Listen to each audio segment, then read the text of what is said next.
What's up, everybody? Happy Wednesday. Hope all you're having a great day so far today. Getting into this episode, GH, I'm convinced something ain't right with Charlotte. I don't know if she's the one stalking Anna, but something ain't right with that little girl. Something not right with her. She's sitting here pulling out tarot cards. I said, oh, hell no, I don't play with that witchcraft. Tarot cards? Hell no. And did y'all see those tarot cards? That shit was signaling war, battle, defeat, despair, victory, loss. Like, that's what those cards were about. That's what they signify. I said, oh, hell no. Then she giving that creepy ass smile. I said, nope, something ain't right. Something is not right with this kid. Like, what is going on with her? Like, she into that voodoo witchcraft now? And then she sitting there talking about, oh, we can finally be together. You, me, and Anna. I'm like,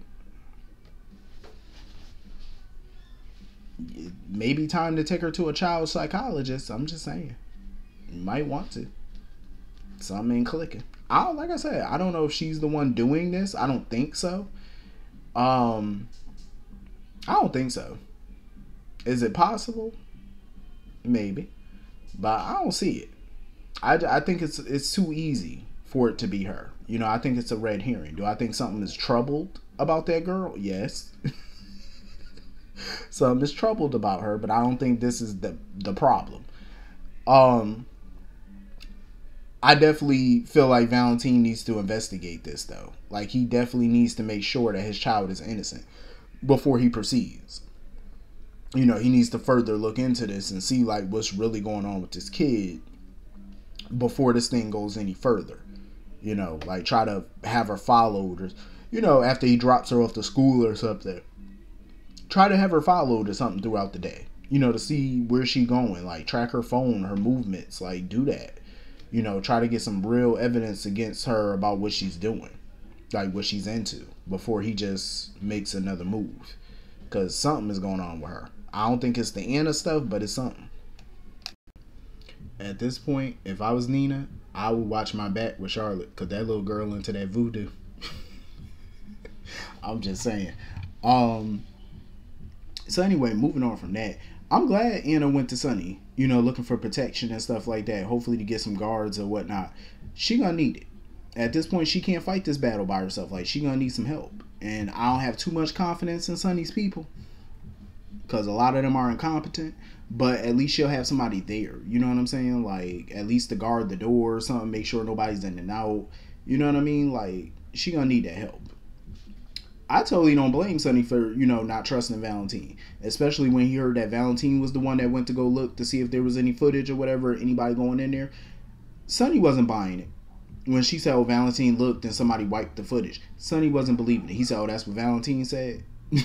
Sunny wasn't buying none of that bullshit.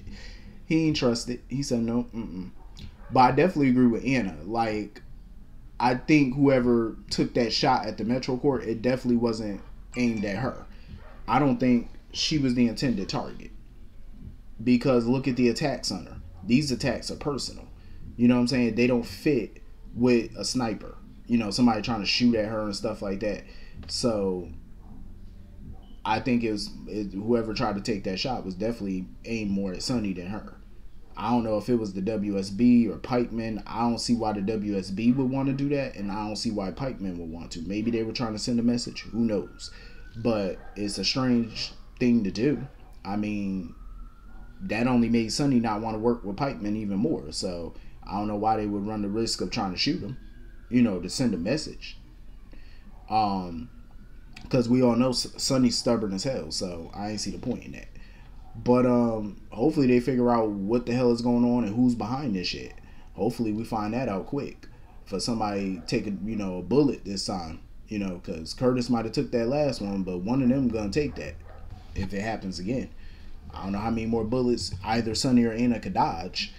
So anyway, moving on from that, I love seeing Mac and Felicia with the grandkids. I love that scene. Lil James asking about her being, learning, doing homework and stuff. Aren't you too old to be? That little boy, he was trying it. He was like, ain't you too old to be doing homework? I'm like, don't bring her age into this. It's fun watching them with their grandkids, though.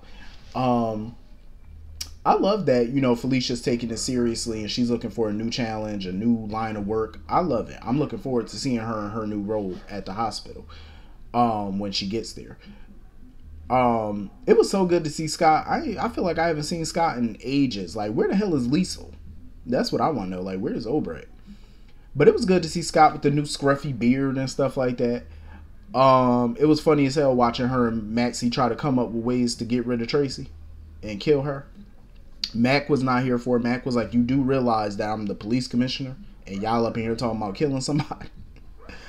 I can't say that I blame Maxie for being upset with Lucy for not even telling her about the new offer that Tracy made about the 51-49 deal. I don't blame Maxie for being upset. Maxie has every right to be nervous about this because taking this to court is a hell of a gamble. You know what I'm saying? It's a huge gamble taking this thing to court because if you lose, Lucy has a real estate license she could fall back on. Maxie doesn't have another job to fall back on. You know what I'm saying? Except for event planning maybe. But the only thing that she could probably think of to plan an event is Nina and Sonny's wedding, and they already got somebody doing that. So it's like, what does Maxie have to fall back on to help pay her bills? Maxie would be done pretty much. But I mean, with Nina being busy running the Metro Court and stuff with Olivia, maybe she'll hire Maxie back at Crimson as the editor-in-chief, Maybe she'll come back at Crimson. It's a possibility. But I totally feel where Maxie coming from. Maxie has every right to feel that way because that's her livelihood. You know what I'm saying? She doesn't have millions of dollars at her disposal to just say, okay, I don't have a job anymore. She doesn't have a trust fund. She got to work to take care of her kids. She got to work to pay her bills. So I can't say I blame her. It's a hell of a gamble to take. At least, weigh the pros and cons of taking Tracy's offer. You know what I mean? So I can't blame Maxie for it. Moving on from that. I love the scenes with Cody and Sasha. Like, they're making me root for them as a couple, as a potential couple. I'm glad that he finally was honest with her. I can't say I blame Cody for not telling her. I mean, he has kind of dropped subtle hints and kept trying to tell her about Gladys. But at the end of the day, I mean, when you got Selena Wu in your face basically telling you to keep quiet, you ain't got no choice but to keep quiet because you ain't trying to piss the mob off. So I can't say I fully blame Cody for that. But I love that he's there to help her and rescue her. You know what I mean? Because she really needed that help. And she possibly could be dead or worse. She could still be in Ferncliff or worse dead if it wasn't for Cody. I definitely agree with Sasha, though. I think that they should stay put. Stay in the cabin as long as they can until Dante and Sam can figure something out. Because their face is probably plastered all over the media, all over police stations, all over the damn world right now. They have very little money that Sam gave them. You know what I'm saying? They don't have no passports, no nothing. So how far do they think they can go? So his idea of running is not a valid idea. You know what I'm saying? You can't run far. So I totally agree with her. I would just sit tight. Nobody know that y'all at the cabin. Sit there until y'all get word from Dante and Sam about where you are with this thing and move forward. But I'm digging him as a potential couple because I do feel like Cody is good for her. He's a protector. You know what I mean? Like, I feel like he'd definitely be good for her. And for her mental health and to keep her on the straight and narrow. You know what I mean? Because that's what I want for Sasha at this point. Sasha deserves some damn happiness. Like, this girl has been through the ringer.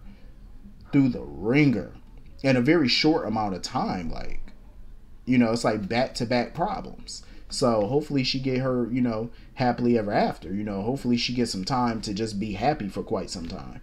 You know what I mean? Before the drama starts up with her again. Let her have some happy bliss, So anyway, moving on from that, I can't even fault BLQ for getting into Tracy ass. BLQ is coming to the realization she don't want to be like Tracy. A part of me feel like Tracy wants BLQ to be her heir apparent. You know what I'm saying? Like the next dominant female in the Quartermain family. I think that's part of what Tracy wants. She wants BLQ to step up. You know what I mean? Step up to the mantle, be a part of the, Quartermain business. Like, be a part of ELQ, protect ELQ. But I feel like BLQ wants to go her own way. She has another dream. ELQ is not her dream. The corporate America is not her dream. She dreams of being in the music business. That's what she wants. And it's kind of crazy for Tracy to say, oh, I forbid you from doing that. You can't forbid a grown woman from chasing her dream. But we all know Tracy probably will try. Because we know Tracy has influence all over the place. Ain't no telling who she knows or connected to in the music business that could shut BLQ down before she even gets started. Especially if Tracy feel like, no, I don't really want you to be in that business. But Tracy need to back off and let BLQ be her own woman. It's that control. Tracy ain't no different than Edward. Because if anybody in the Quartermaine family stepped out of line with Edward, he would always try to blackmail or threaten with his will or whatever to get them to fall in line. I could see Tracy doing the same thing. You know, I say just let BLQ do her thing. Why risk your relationship with your granddaughter because you want her to bend to your will? And now her relationship with BLQ is fractured as all hell. And Tracy needs to do some grand gesture to fix that. You know, stop trying to control that girl. You know, Tracy is old school. You know, she's built different. BLQ is not built like her. I don't think BLQ wants to have that ruthless, ice cold heart that Tracy has. Even though Tracy can be nice when she wants to. You know what I'm saying? Tracy has that vulnerable side. You know what I'm saying? But she doesn't often put it out there. You know, Tracy likes being a bitch. Like, she likes being cold-blooded. That's her persona. You know, BLQ's not built that way. You know, she shows emotion. She actually is human. Like, she feels bad when she does something, you know, that she know ain't right. You know, she has a conscience. Tracy is more unscrupulous. Like, she don't give a damn. And like I said, BLQ, she's just not that way. And I can't say I fought her for it. That's just not how she's wired. Not everybody's wired like the generation before them. You know what I'm saying? Like, you got Ned, who could be very cutthroat. Michael could even be cutthroat. You know what I'm saying? But not everybody's built that way. In this generation or the previous generation, not everybody's built the same as that generation prior. You know what I'm saying? You got some people in the older generation that have those, you know, same qualities as the younger generation. You know what I'm saying? Like, they don't want to be ruthless. They don't want to be cutthroat. It all depends. But BLQ just ain't got it in her. Not where, you know, her family or friends are concerned. Like, she's not cutthroat when it comes down to stepping on her family or friends. I think she's tried it a couple times, and I don't think she really like it too much. I mean, if she's going to be cutthroat and ruthless, I'm pretty sure she'd rather be that way towards people who are enemies to her. You know what I'm saying? She don't want to do that to her people. So I can't fault her. So anyway, moving on from that. I cannot believe Tracy now knows about Gregory's ALS before Chase. At this point, I wouldn't blame Chase if he was pissed off once he found out how many people knew about this and not him. I wouldn't blame that boy. Because how you gonna tell Tracy about it before you tell your other son? That don't even make sense. Like, that don't make no sense. At all. I liked her reaction to it though. Like, she showed a very sympathetic reaction, which I was kind of a little surprised by, but then again I wasn't. Cause like I said, Tracy can be vulnerable and show some empathy when she wants to. You know what I'm saying? But it's not always that she does. I'm glad that Gregory really didn't fight Finn about the new treatment options and stuff like that. Like, he's at least gonna look into it or whatever. Even if it is to kind of help Finn put his mind at ease or let him feel like he's helping. You know what I mean? So I'm glad Gregory didn't fight him on it, you know, because there are other options out there. There's other treatments, you know, but I think, you know, the diagnosis is going to be the same. You know what I mean? Like, that ALS ain't going nowhere. But I get that Finn wants him to, you know, have the best quality of life. I get it. So I'm glad, like I said, he didn't fight him on it. Kudos to him, because I'm pretty sure, you know, Finn wouldn't want to deal with no fight right now. And I know Gregory ain't in no position to be putting up no fight. That man all fought out at this point. He ain't got no fight left. So anyway, that was pretty much the whole episode. Hit the comment section. Let me know what you all thought. And I will see you all later. Have a great day. Peace.